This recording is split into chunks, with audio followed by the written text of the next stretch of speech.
Simba es un proyecto gratuito de promoción de la lectura. Ayúdanos a que nuestros libros lleguen a más gente compartiendo lecturas en las redes sociales. Si puedes y quieres, también puedes hacer una donación para mantener el proyecto y posibilitar que nuestra biblioteca siga creciendo. El origen del diluvio. Leopoldo Lugones. Cuento narración de un espíritu. La Tierra acababa de experimentar su primera incrustación sólida y hallábase todavía en una obscura incandescencia.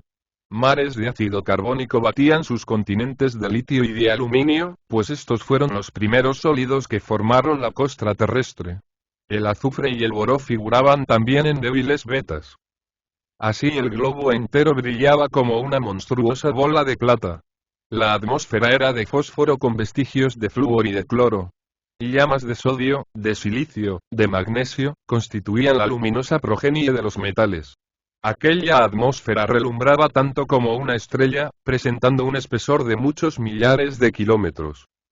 Sobre esos continentes y en semejantes mares, había ya vida organizada, bien que bajo formas inconcebibles ahora. Pues no existiendo aún el fosfato de cal, dichos seres carecían de huesos. El oxígeno y el nitrógeno, que con algunos rastros de berillo entraban en la composición de tales vidas, completaban los únicos 14 cuerpos constituyentes del planeta. Así, todo era en él extremadamente sencillo. La actividad de los seres que poseían inteligencia, no era menos intensa que ahora, sin embargo, si bien de mucho menor amplitud. Y no obstante su constitución de moluscos, vivían, obraban, sentían, de un modo análogo al de la humanidad presente. Habían llegado, por ejemplo, a construir enormes viviendas con rocas de litio. Y el sudor de sus cuerpos oxidaba el aluminio en copos semejantes al amianto incandescente. Su estructura blanda, era una consecuencia del medio poco sólido en que tomaron origen, así como de la ligereza específica de los continentes que habitaban. Poseían también la aptitud anfibia. Pero como debían resistir aquellas temperaturas, y mantenerse en formas definidas bajo la presión de la profunda atmósfera, su estructura manteníase recia en su misma fluidez. Esbozos de hombres, más bien que hombres propiamente dichos, o especie de monos gigantescos y huecos, tenían la facilidad de reabsorberse en esferas de gelatina o la de expandirse como fantasmas hasta volverse casi una niebla. Esto último constituía su tacto, pues necesitaban incorporar los objetos a su ser, envolviéndolos enteramente para sentirlos. En cambio poseían la doble vista de los sonámbulos actuales. Carecían de olfato, gusto y oído. Eran perversos y formidables, los peores monstruos de aquella primitiva creación. Sabían emanar de sus fluidos organismos, seres cuya vida era breve pero dañina, semejantes a las carroñas que dan vida a los gusanos. Fueron los gigantes de que hablan las leyendas. Construían sus ciudades como los caracoles sus conchas, de modo que cada vivienda era una especie de caparazón exudada por su habitante.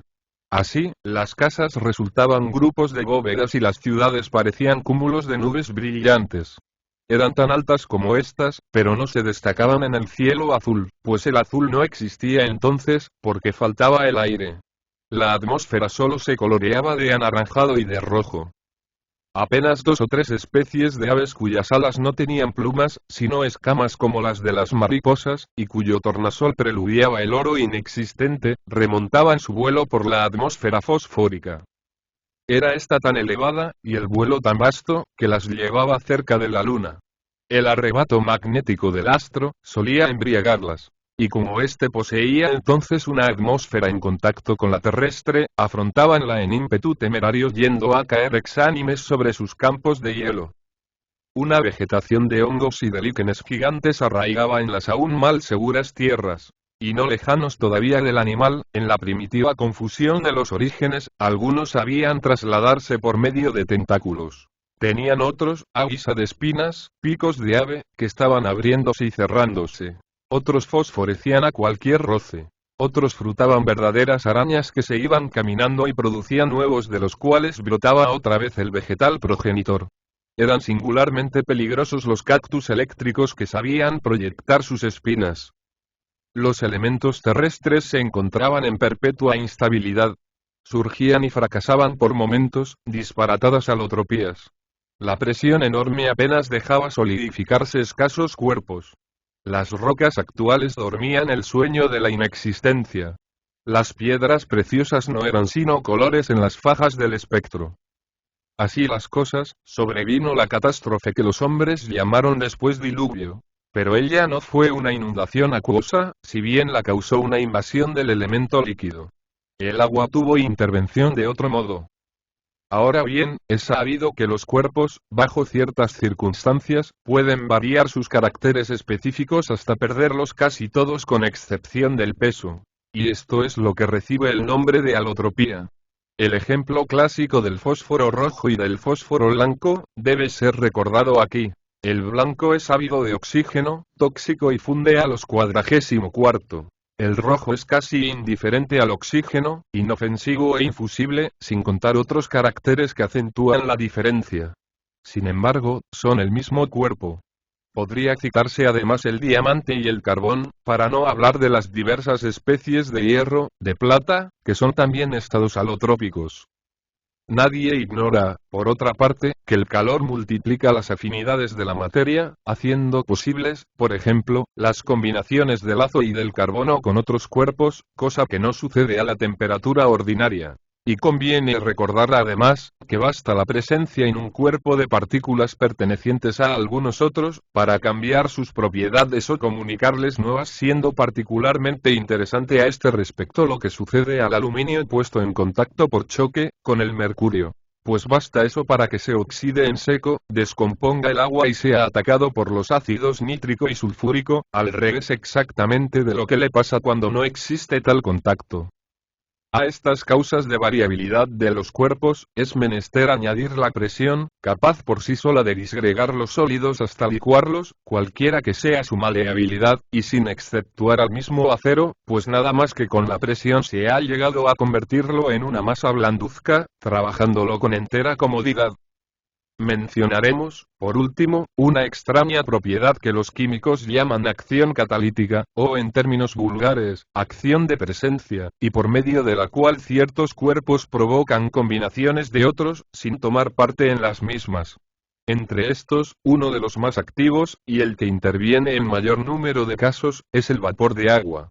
Los datos que anteceden, nos ponen ya en situación de explicar el fenómeno al cual están dedicadas estas líneas. Sucedió por entonces que la atmósfera terrestre, condensándose en torno al globo, empezó a ejercer una atracción progresiva sobre la atmósfera de la Luna. Al cabo de cierto tiempo, esta atmósfera no pudo resistir a aquella atracción, y empezó a incorporar con la nuestra sus elementos más ligeros. La falta de presión causada por este fenómeno, vaporizó los mares de la Luna que estaban helados hacía muchos siglos. Y una niebla fría, a muchos grados bajo nuestro cero termométrico, rodeó al astro muerto como un sudario.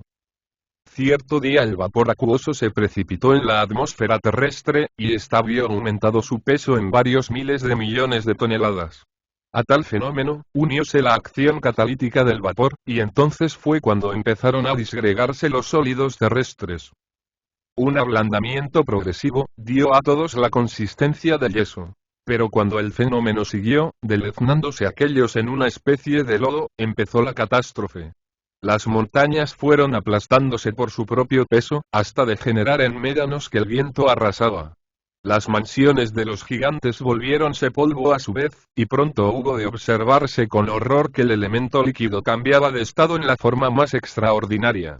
Secábase sin desaparecer, volviéndose también polvo por la disgregación de sus moléculas, y se confundía con el otro en un solo cuerpo, seco y fluido a la vez sin olor, sin color y sin temperatura. Lo malo era que el fenómeno no se efectuaba al mismo tiempo en la materia organizada. Esta resistía mejor, sin duda por su condición semilíquida. Pero semejante diferencia implicaba la muerte violenta en aquella disgregación. Poco después no hubo en el globo otra existencia que la flotante sobre esa especie de arenas cósmicas. Mas ya la mayor parte de los seres animados había muerto de inanición, pues aunque no comían como nosotros, absorbían del aire sus principios vitales, y el aire estaba cambiado por los elementos de la Luna. Apenas uno que otro gran molusco se revolvía sobre la universal fluidez sin olas, bajo el horror de la atmósfera gigantesca, preñada de tóxicos mortales, donde se operaba la futura organización. Tampoco pudieron ellos resistir a esas combustiones, ni adaptarse al estado de disgregación. Y, por otra parte, este los afectaba a su vez. Ellos fueron también disolviéndose hasta desaparecer. Y entonces, sobre el ámbito del planeta, fue la soledad y la negra noche. Millares de años después, los elementos empezaron a recomponerse. Formidables tempestades químicas conmovieron el estado crítico de la masa, y los 14 cuerpos primitivos revivieron engendrando nuevas combinaciones. El litio se triplicó en potasio, rubidio y cesio. El fósforo en arsénico, antimonio y bismuto. El carbono engendró titanio y circonio. El azufre, selenio y telurio. Los océanos fueron ya de agua, el agua de la luna periódicamente exaltada hacia su origen por la armónica dilatación de las mareas. La atmósfera se había vuelto de aire semejante al nuestro, aunque saturado de ácido carbónico. Ningún ser vivo quedaba de la anterior creación. Hasta sus huellas habían sido destruidas. Pero los vapores de la luna trajeron consigo gérmenes vivificantes, que el nuevo estado de la Tierra fue llamando lentamente a la existencia. El mar se cubrió de vidas rudimentarias. La costra sólida pululó de hierbas, y el dominio de estas duró una edad. Pero yo no sabría repetir el enorme proceso. Réstame decir que los primeros seres humanos fueron organismos del agua. Monstruos hermosos, mitad pez, mitad mujer, llamados después sirenas en las mitologías. Ellos dominaban el secreto de la armonía original, y trajeron al planeta las melodías de la luna que encerraban el secreto de la muerte. Fueron blancos de carne como el astro materno, y el sodio primitivo que saturaba su nuevo elemento de existencia, al engendrar de sí los metales nobles, hizo vegetar en sus cabelleras el oro hasta entonces desconocido. He aquí lo que mi memoria millonaria de años evoca con un sentido humano, y he aquí lo que he venido a deciros descendiendo de mi región el cono de sombra de la tierra. Os añadiré que estoy condenado a permanecer en él durante toda la edad del planeta. La medium cayó, recostando fatigosamente su cabeza sobre el respaldo del sofá.